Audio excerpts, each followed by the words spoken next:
సమాజానికి నమస్సుమాంజలి. నేను doctor PV Subbareddy, agri horti society council సభ్యుడిని. ఈ రైతు మేళ, తెలంగాణ రైతు మహోత్సవం పబ్లిక్ గార్డెన్స్ నాంపల్లిలో ఎగ్జిబిషన్ సొసైటీ నాంపల్లి గ్రౌండ్స్లో 11 నుంచి 14 తారీఖు వరకు కూడా విస్తృతంగా జరుగుతున్నది. ఈ సమావేశం, ఈ మేళ, రైతు మేళ 11వ తారీఖున మాన్యులు కౌన్సిల్ చైర్మన్ శ్రీ గుత్తా సుఖేందర్ రెడ్డి గారు ప్రారంభించారు. వ్యవసాయ కమిషన్ చైర్మన్ కోదండ రెడ్డి గారు, వారి యొక్క సభ్యులు ఇందులో పాల్గొన్నారు. ఈ సమావేశం ముఖ్యంగా రైతుల యొక్క సంక్షేమం గురించి, సమాజం సంక్షేమం గురించి కూడా ఈ కార్యక్రమం జరుగుతుంది. సమాజం ఎందుకంటే ఈరోజు ప్రతి వ్యక్తికి, ప్రతి జీవికి ఆహారము ప్రధాని. ఆహారం లేకుండా జీవనం లేదు. ఆహారం సమ్మిళితమైన ఆహారము, సమృద్ధి ఆహారము, సరైన ఆహారము, ఆరోగ్యపరమైన ఆహారం దొరకాలంటే మనం ఎంతో కృషి చేయాల్సిన అవసరం ఉంది. మొదట్లో మనం ఆహార కొరత ఉండేది. ఆహార కొరతను అధిగమించడానికి మనం వివిధ రకాల ఉత్పత్తులు, మనం విత్తనాలను వాడుతూ మన రసాయనాలను వాడాల్సిన పరిస్థితి ఏర్పడింది. దాంతో దేశం ఈరోజు ఆహారంతో సమృద్ధిగా ఉంది. కానీ సరైన ఆహారం మనకు ఈరోజు అందుబాటులో లేదు. ఎందుకంటే ఎంఆర్ఎల్ అంటే మ్యాక్సిమం రెసిడ్యూల్ లెవెల్ అనే కెమికల్ రెసిడ్యూస్ భూమిలోనే ఉన్నాయి. భూమి నుంచి వాతావరణంలో ఉన్నాయి. వాతావరణం ద్వారా, భూమి ద్వారా ఆహారం చేరుకున్నాయి. అవి ఈ మధ్య ఒక పరిశోధన జరిగింది 6 నెలల కిందట తెలంగాణ జరిగింది, 15 జిల్లాలలో.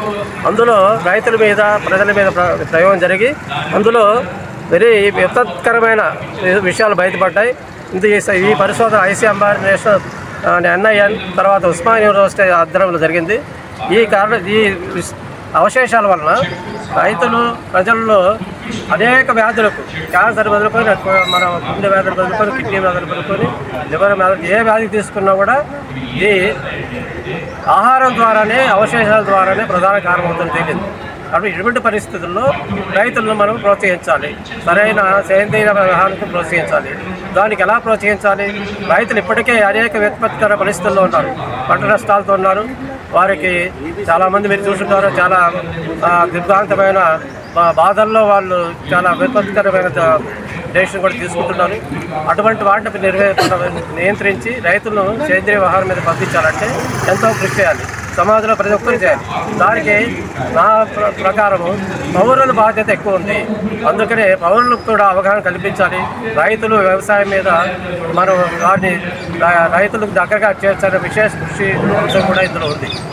దాంతోపాటు మన ప్రతి ఒక్క రైతుకు, మన తెలంగాణ రాష్ట్రమే కాకుండా దేశవ్యాప్తంగా కానీ చుట్టుపక్కల రాష్ట్రాలకు కానీ ఒక సాధికారత ఏర్పరచాలంటే వ్యవసాయంలో అనేక అంశాలు ఉన్నాయి. నీరు ఉంది, భూమి ఉంది, గాలి ఉంది, వాతావరణం ఉంది, తర్వాత విద్యుత్ ఉంది, విత్తనాలు ఉన్నాయి, ఎరువులు ఉన్నాయి. అంటే అనేక అంశాలు ఈ వ్యవసాయంలో ముందు ఉన్నాయి. దాంట్లో నైపుణ్యత కూడా అవసరం. నిన్ననే ఒక విశిష్ట వ్యక్తి చెప్పాడు, ఈ వృత్తి అంటే నేను గర్వంగా చెప్పుకుంటాను, నేను ప్రకృతి వ్యవసాయ వృత్తిని. ఈ వృత్తి నేను ఏదో ఒక్కరోజు 2 రోజులు కాదు, నా జీవితం ధారపోసి 60 సంవత్సరాలు కృషి చేస్తే నాకు ఈ బిరుదు వచ్చింది. నేను బిరుదు ఎప్పుకోవడానికి నేను చాలా గర్వపడతానని చెప్తున్నాను. నాకు చాలా సంతోషం. అంటే ఆ స్థాయికి ప్రతి రైతును, ప్రతి సమాజంలో పౌరులకు కూడా రైతు అంటే గౌరవించాలి. రైతు లేకుండా జీవనం లేదని ప్రతి వ్యక్తిగా తీసుకెళ్లాలని చెప్పి మేము విశేష కృషి చేస్తున్నాం. మా అగ్రి హార్టీ సొసైటీ తర్వాత ఈ నిర్వహణ రైతు మేళ, రైతు మహోత్సవం, agri horti society public gardens, తర్వాత ఎగ్జిబిషన్ సొసైటీ నాంపల్లో ఉంది. ఎగ్జిబిషన్ ఎకనామిక్ సొసైటీ వారి ఆధ్వర్యంలో మేము దిగ్విజయంగా అరేంజ్ చేయడం జరిగింది. దీనికి ముఖ్య ఉద్దేశం నేను చెప్పినట్టు నగరవాసులకు కూడా రైతులను మనం దగ్గర చేర్చడం, అందరూ ఉమ్మడిగా కూడా, సమిష్టిగా కూడా ఈ ఆహార వ్యవసాయాన్ని మనం రక్షించుకోవాలి, రైతులు రక్షించాలని ఉద్దేశంతో మనం చేసాం. ఈ వృత్తిని కూడా గౌరవం చేసి మన దేశంలో ఈరోజు చాలామంది మన పిల్లలు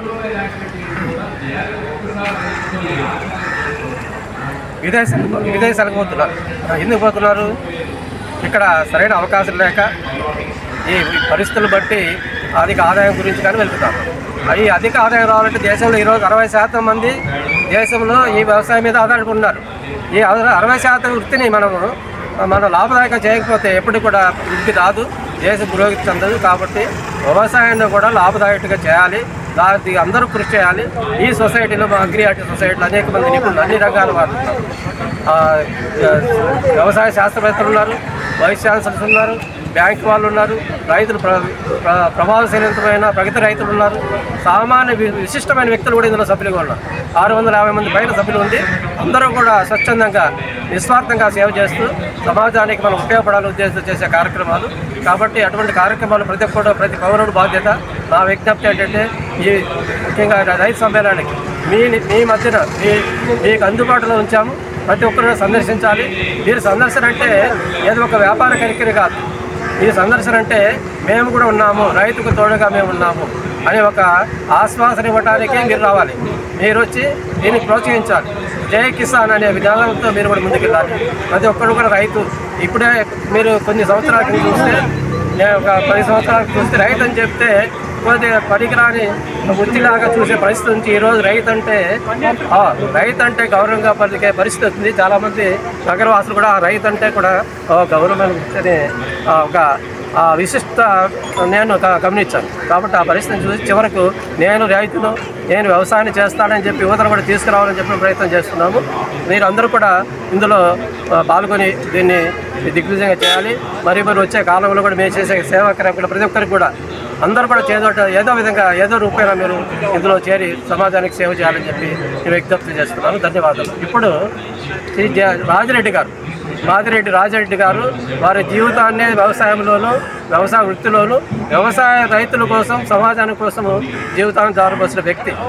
ఈరోజు కూడా నిరంతరం వారి యొక్క సమయాన్ని, కాలాన్ని, అన్ని శక్తిని ఉపయోగించి వారు కృషి చేస్తున్నారు. వారి సందేశాన్ని ఇవ్వాల్సిందిగా నేను విజ్ఞప్తి చేస్తున్నాను.